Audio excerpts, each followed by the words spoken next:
नमस्कार. तुमचं सर्वांचं माझ्या यूट्यूब चॅनलवर परत एकदा स्वागत. आज आपल्याला बघायचा आहे सेतुक्रमाचा 17वा दिवस. 16व्या दिवशी आपण बघितलं की व्यवहारी अपूर्णांक जे असतात त्या व्यवहारी अपूर्णांकाचं रूपांतर दशांश अपूर्णांकात कसं करायचं आणि दशांश अपूर्णांकाचं रूपांतर व्यवहारी अपूर्णांकामध्ये कसं करायचं. आता आपल्याला पाहायचं आहे दशांश अपूर्णांकांची बेरीज. आपल्याला नेहमी आपल्या दैनंदिन व्यवहारामध्ये दशांश अपूर्णांकांची बेरीज करावी लागते.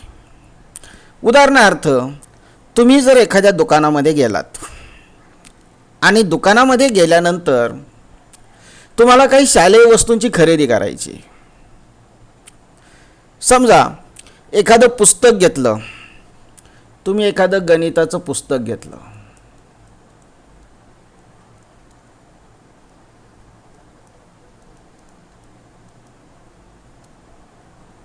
गणिताचं एखादं पुस्तक घेतलं तुम्ही आणि त्या गणिताच्या पुस्तकामध्ये गणिताच्या पुस्तकाची किंमत आहे समजा 55 रुपये.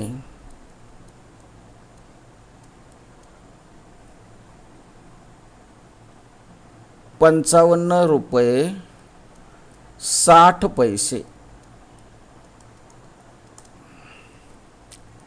त्यानंतर तुम्ही विज्ञानाचं पुस्तक घेतलं.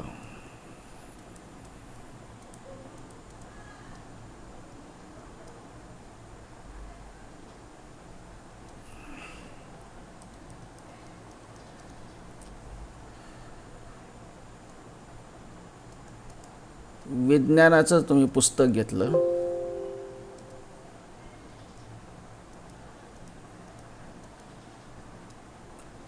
आणि या पुस्तकाची किंमत आहे ₹58.75.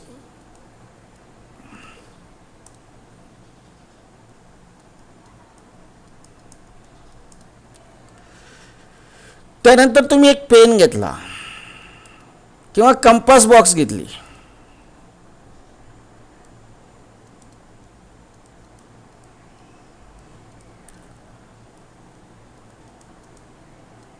कंपास बॉक्स आणि या कंपास बॉक्सची किंमत आहे समजा 87 रुपये. आणि तुम्ही एक बॅग घेतली आणि ह्या बॅगची किंमत आहे 235 रुपये 40 पैसे.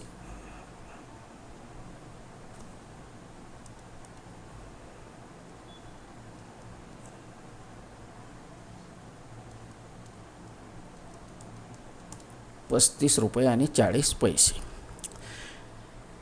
तर तुम्ही एकूण किती रुपयाची खरेदी केली, म्हणजे तुम्हाला तुमची एकूण खरेदी काढायची.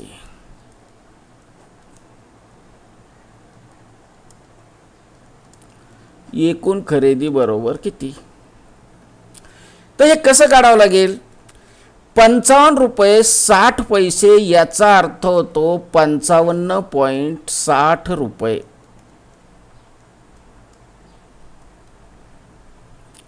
₹58.75 याचा अर्थ होतो 58.75 रुपये. 87 रुपये म्हणजे 87.0 रुपये.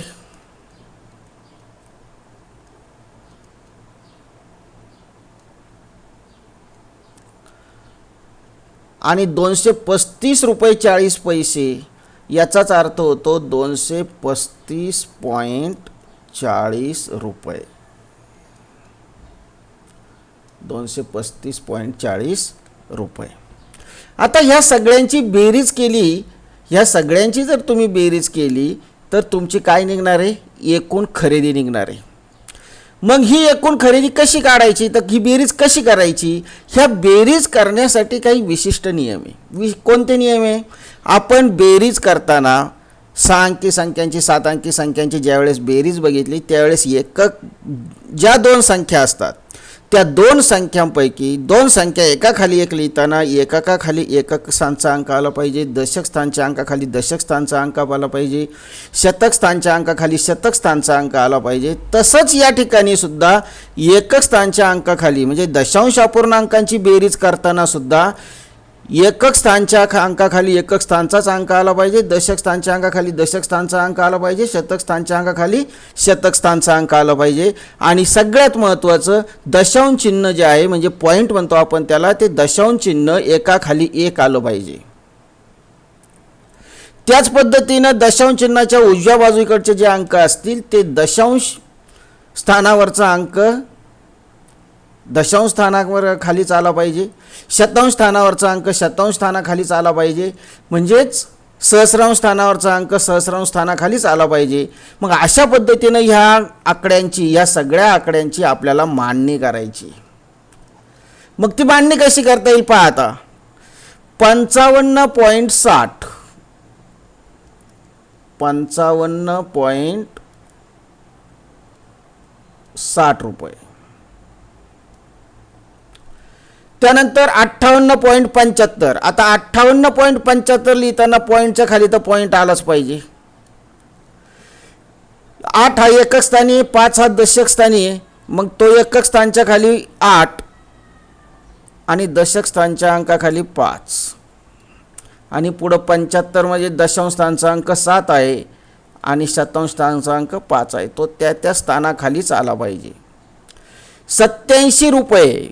मग हे 87 रुपये जर असलं नुसतं तर तुम्हाला माहिती आहे जर ज्या वेळेस पूर्ण संख्या असते त्यावेळेस तिचं दशांश चिन्ह शेवटी असतं, म्हणून आपण या ठिकाणी काय केले 87.00 केलेलं आहे. मग इथं सुद्धा घेऊ आपण 87.00 आणि 235.40 रुपये. मग आता हे 235 लिहिताना एकक स्थानाखालची एकक स्थानाचा अंक आला पाहिजे, म्हणजे 2 हा बाहेर जातो इकडे. 235.40 रुपये आणि मग याची बेरीज तुम्ही करू शकता. मग जशी आपण नेहमी बेरीज करतो तशी बेरीज करतात आणि बेरजेमध्ये सुद्धा पुन्हा दशांश चिन्ह खाली दशांश चिन्ह आलं पाहिजे हे लक्षात ठेवा. 5 5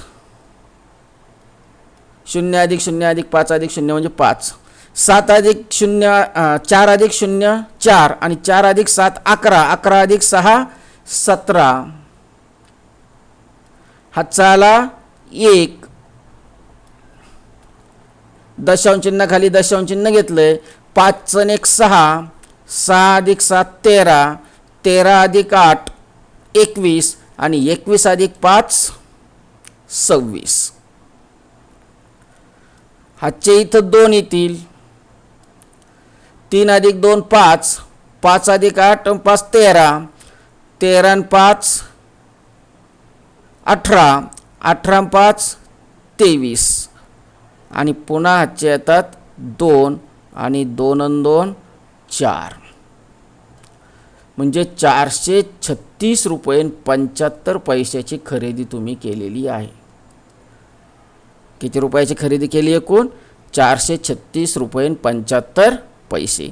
म्हणजे दशांश अपूर्णांकांची बेरीज करताना एक गोष्ट लक्षात ठेवायची आहे की दशांश चिन्हाखाली दशांश चिन्ह आलं पाहिजे, एकक स्थानच्या अंकाखाली एकक स्थानचे अंक आले पाहिजे, दशक स्थानच्या अंकाखाली दशक स्थानचे अंक आले पाहिजे, शतक स्थानच्या अंकाखाली शतक स्थानचे अंक आले पाहिजे. असंच सहस्र दशसहस्र त्या स्थानाखाली त्या स्थानचेच अंक आले पाहिजे.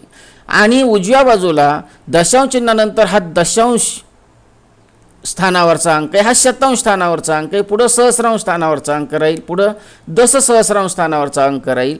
मग दशांश स्थानच्या अंकाखाली दशांश स्थानचाच अंक आला पाहिजे, शतांश स्थानच्या अंकाखाली शतांश स्थानचाच अंक आला पाहिजे. आणि मग त्यांची बेरीज आपण जशी इतर संख्यांची बेरीज करतो त्या पद्धतीनं त्या संख्यांची बेरीज करायची. आणि बेरीज करताना सुद्धा एक गोष्ट लक्षात ठेवायची की हे जे दशांश चिन्ह आहे हे दशांश चिन्हाच्या खाली दशांश चिन्ह हे आलं पाहिजे. अशा पद्धतीनं म्हणजे दशांश अपूर्णांकांची बेरीज फार काही विशेष नाही आहे. त्याची एकदा मांडणी जमली की आपण जशी इतर संख्यांची बेरीज करतो त्याच पद्धतीनं या संख्यांची सुद्धा आपल्याला बेरीज करायची. आता आपण बघूया सराव. बघा, पहिलं उदाहरण या ठिकाणी दिलेलं आहे. काय पहिलं उदाहरण? 154.1 अधिक 27.159. 27.159. आता ही बेरीज करायची म्हणजे आपल्याला पुन्हा संख्या लिहून घ्या. 154.1 अधिक 57.159. मग आता हे 57 लिहिताना हा दशक स्थानचा ना शतक स्थानचा, इथं 5 दशक स्थानचा आहे, दशक स्थानच्या अंकाखाली दशक स्थानचा अंक म्हणजे 27 दशांश चिन्ह खाली दशांश चिन्ह 159 आहे म्हणजे 159. आता इथं वरती अंक नाही आहे म्हणजे इथं किती आले? 0 आले, ते आपण देत नाही. 9 अधिक 0 9, 5 अधिक 0 5, 1 अधिक 1 2 दशांश चिन्ह, 7 आणि 4 11, हातचा आला 1, 5 आणि 2 7 आणि 1 8, हातचा नाही आहे आणि 81 181.259. ही बेरीज येते 181.259. आता या ठिकाणी पहा, ही एक बेरीज करून दाखवतो तुम्हाला. दुसरी बेरीज आहे 12.01 अधिक 0.109.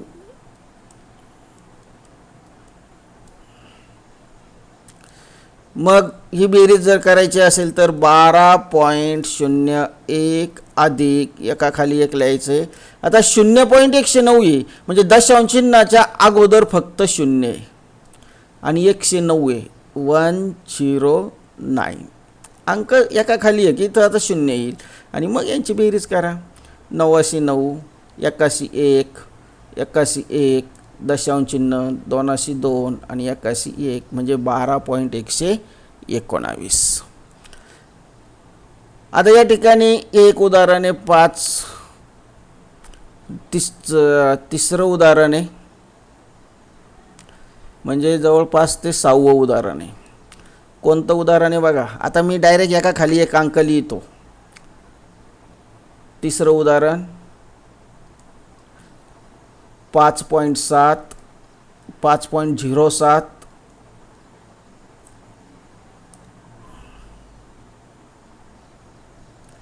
अधिक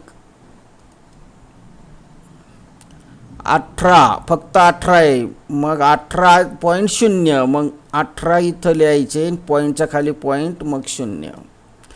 त्याच्यानंतर 3.789 आहे. आता 3 फक्त एकच स्थानचा अंक आहे म्हणजे अधिक 3.789 आणि मग आता यांची बेरीज आपल्याला करायची. मग इथं 0च येणार आहे.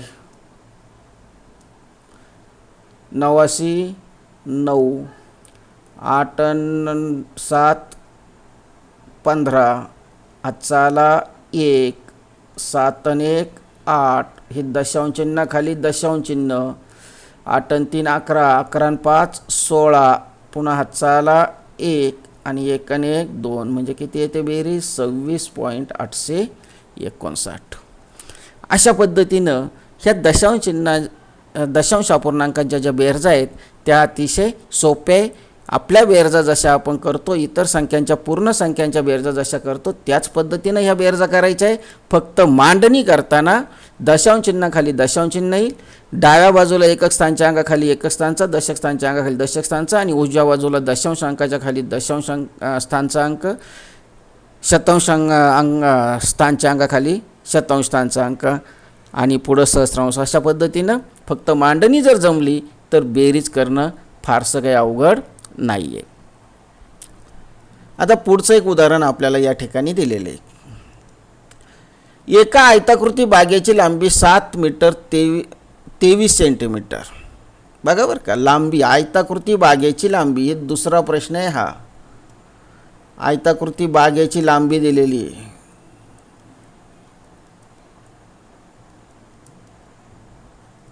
बागेची लांबी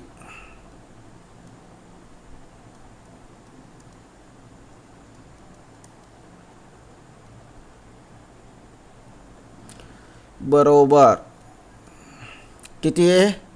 7 मीटर 23 सेंटीमीटर. 7 मीटर आणि 23 सेंटीमीटर. त्यानंतर रुंदी,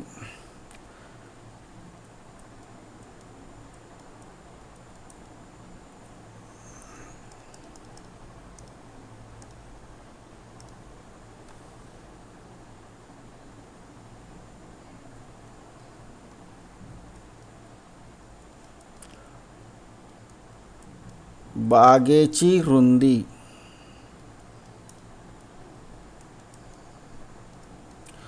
किती आहे? बागेची रुंदी 4 metre 4 centimetre. 4 metre 4 centimetre.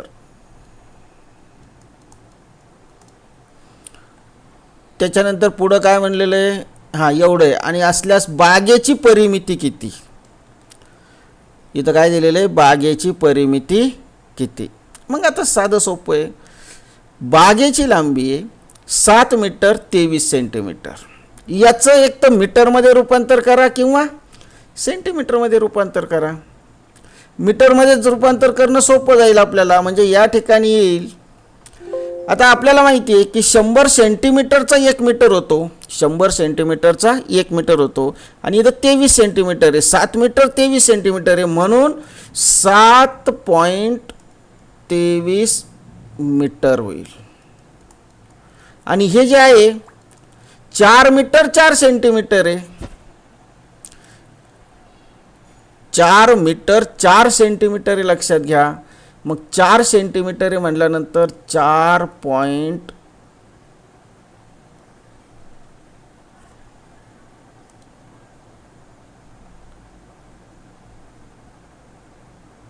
4 metre.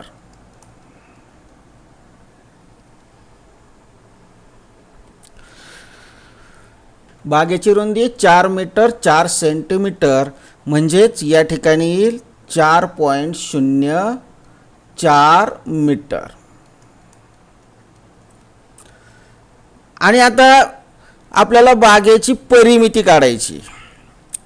आता बागेची परिमिती याचं जे सूत्र आहे ते कसं आहे पहा.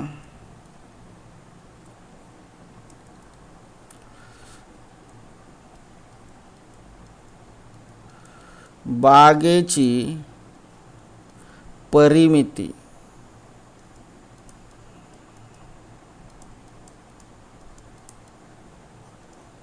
बरोबर काय सूत्र आहे? 2 कंसात लांबी अधिक रुंदी.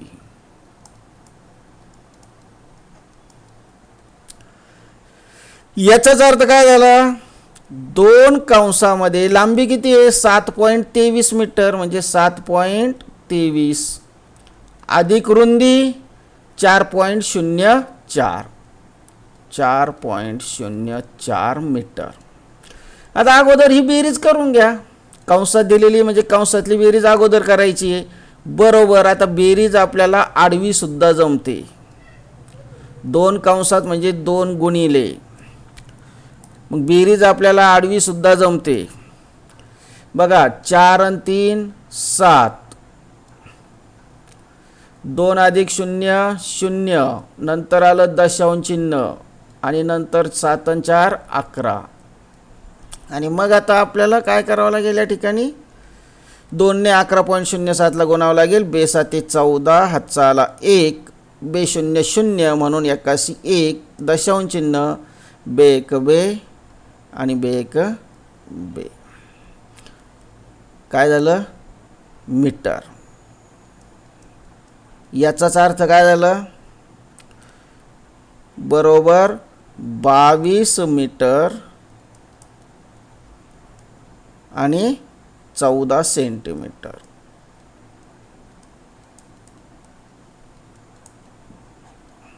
म्हणजे बागेची जी परिमिती ती झाली 22.14 मीटर किंवा 22 मीटर 14 सेंटीमीटर. हेच उदाहरण जर आपल्याला आणखी वेगळ्या पद्धतीनं सोडवायचं असेल तर बघा, बाग कशी आहे? आयताकृती. बाग ही कशी आहे? आयताकृती.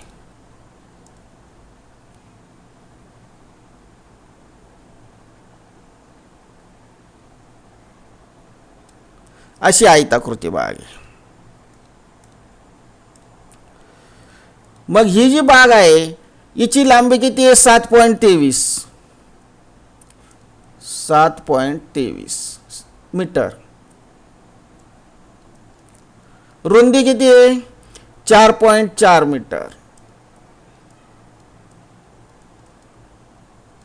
4.04 मीटर. म्हणजे लांबी सारखीच असते, म्हणजे ही सुद्धा 7.23 मीटर येईल आणि ही 4.04 मीटर. आणि परिमिती म्हणजे काय? चारही बाजूंच्या लांबीची बेरीज. म्हणजे 7.23 अधिक 4.04 अधिक हे 7.23 अधिक हे 4.04. आणि मग ह्या सगळ्यांची काय करा? बेरीज करा. 7 3 आणि 4 7 आणि 3 10 आणि 4 14. हातचा येतो 1. 2 आणि 1 3 आणि 2 5. दशांश चिन्ह खाली दशांश चिन्ह. 7 आणि 4 11. 11 आणि 7 18. 18 आणि 4 22. 22.54. 2 आणि 2 4. 3 आणि 4 7 आणि 4 11. 11 आणि 3 14. चला 1. मग इथं काय चुकतंय आपलं? बेरीज चुकली का? 4 आणि 3 7 आणि बरोबर आहे 2 अशी 2 आहे. इथं 2 येतात.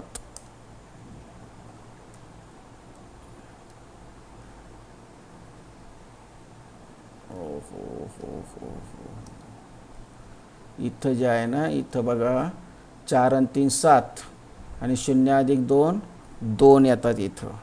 म्हणजे 11.27 येतात. आणि 11.27 म्हटल्यानंतर किती येतील?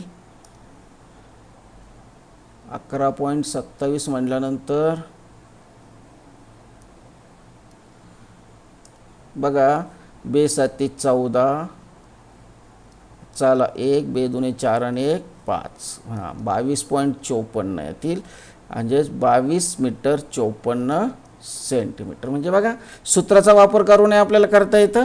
किंवा मग परिमितीचा अर्थ की चारही बाजूंची बेरीज, मग चारही बाजूंच्या लांबीची बेरीज केली तरीसुद्धा आपल्याला त्याची परिमिती मिळते मीटर. आणि 22.54 मीटर याचाच अर्थ 22 मीटर 54 सेंटीमीटर. आता तिसरा जो उदाहरण आहे, कपिलने 29.450 किलोमीटर प्रवास सायकलने, 32.050 किलोमीटर प्रवास मोटरसायकलने व 50 किलोमीटर प्रवास बसने केला, तर त्याने एकूण किती प्रवास केला? आता हे उदाहरण